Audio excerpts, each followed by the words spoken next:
Merci, Madame la Présidente. Monsieur le Président, effectivement, au sortir de la réunion du 24 février dernier, je n'ai pas partagé l'enthousiasme unanime affiché par l'ensemble de ceux qui étaient présents à cette réunion, provoqué par la présence du Président de la République française dans un exercice de communication, comme il est coutumier, et qui avait pour objectif, effectivement, d'afficher une volonté, laquelle nous verrons, j'y reviendrai, et de préparer éventuellement également de possibles désignations d'un échec qui ne serait pas porté par lui ou qui ne pourrait être imputé à son manque de volonté. Donc oui, un exercice de communication comme il sait les réussir, actant que l'on sortait enfin d'une séquence qui, de 25 années, vous avez rappelé avec fidélité un certain nombre de ses propos. Séquence, tant mieux si l'on sort de 25 années d'une posture absurde dans laquelle s'était enfermé l'État français et qui consistait à dire que nous ne pouvions discuter de rien et que rien ne pouvait se plaider après l'assassinat du préfet Erignac, séquence qui quand même s'est conclue par l'assassinat également en prison d'Yvan Colonne. Il y a la recherche de la vérité qui est en cours, en tout cas de tenter d'en établir quelques bribes, et qui a provoqué les mobilisations qui nous ont mis autour de la table, avec les soubresauts que nous avons ensuite connus durant toute cette année. Alors, un discours plus ouvert, il faut le dire et le reconnaître, plus ouvert sur la forme, mais dont le fond n'a pas beaucoup varié. Il a réaffirmé les lignes rouges. Alors la première, j'ai eu l'occasion comme d'autres d'y répondre, le maintien de la Corse dans la République. Bon, pour l'indépendantiste que je suis, je souhaiterais toujours franchir cette ligne rouge, mais je suis bien consciente que nous ne sommes pas en train de rédiger la déclaration d'indépendance. Donc, nous n'en sommes pas là et que l'autonomie n'est pas une finalité pour nous, pour moi indépendantiste, mais qu'elle peut être une étape acceptable autant qu'elle soit une véritable autonomie. Puis ensuite, la deuxième ligne rouge, celle-ci a été réaffirmée et elle est plus problématique. Vous l'avez rappelé, la question de deux catégories de citoyens fermant la porte au statut de résident, à la co-officialité et à la notion de peuple. J'y reviendrai en conclusion. Alors tout est interprétable et là aussi je le partage. C'est vrai, tout est interprétable et on pourrait retenir d'autres moments du discours ou d'autres formulations, parce qu'il a quand même dit que l'inscription dans la réforme constitutionnelle, ce qui avait déjà été dit en 2018, je le rappelle, avant l'affaire Benalla, était un des horizons possibles. Un horizon, par définition, ça s'éloigne chaque fois qu'on s'en rapproche, était un horizon possible parmi d'autres. Bon, ça devient, il faut une boussole. Mais bon, on peut l'interpréter comme étant un signe positif. Il vous a d'ailleurs enjoint, je le cite, à travailler en ce sens. Ça peut l'interprétation, elle peut. J'ai une interprétation plus fermée, vous en avez une plus ouverte.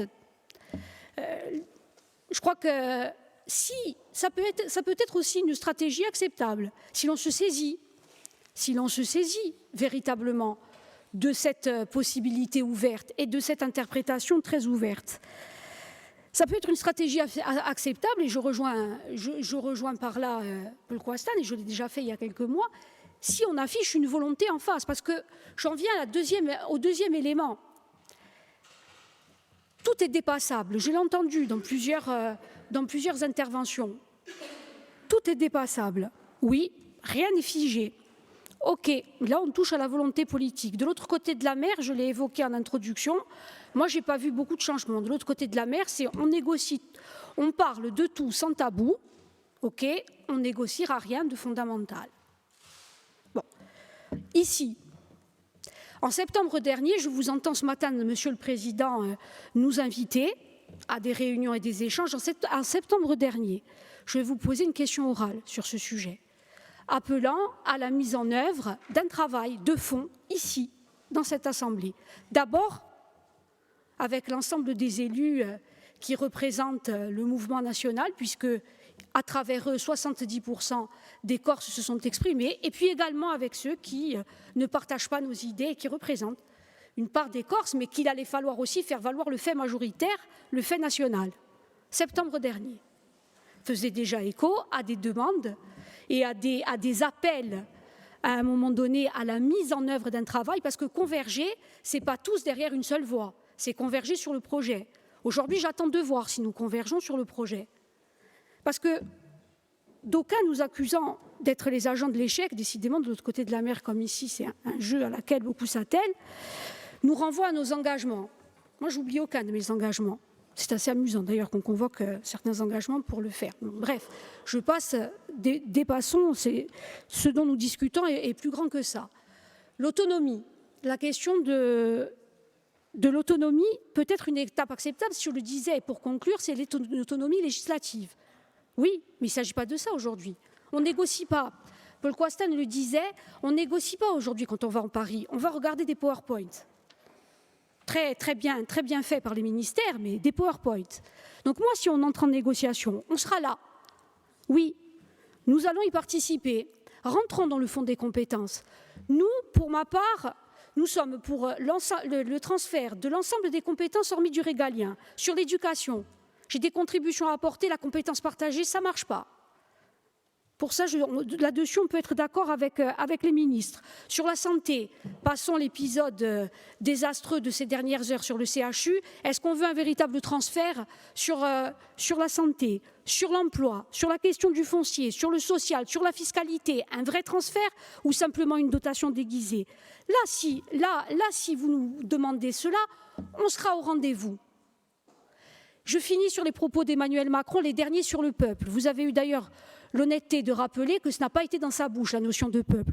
Monsieur le Président du Conseil exécutif, si on va nous vendre un préambule d'un titre, c'est toujours mieux, ou d'un article, où on va évoquer une entité, c'est les mots qui ont été, c'est les mots du Président, ou peut-être une communauté de savoir-faire, ayant des savoir-faire, ayant des chants, des traditions, une gastronomie, une histoire et une langue. Un préambule décorrélé de droits, de possibilités juridiques pour ce peuple de faire valoir ses droits sociaux, économiques et linguistiques. On se mentira. Nous mentirons et nous mentirons aux Corses. Là, on ne sera pas au rendez-vous. Dunque, se noi vogliamo veramente costruire una soluzione politica dando sul popolo il suo diritto non tasader e farli valere una volta per sempre e costruire questa soluzione globale, qui ci saremo, mica al vostro lato, mica a fianco a voi, mica per noi, ma per i giuramenti prestati, gli ingaggiamenti pigliati di difendere i diritti di suo popolo non ta derasoia.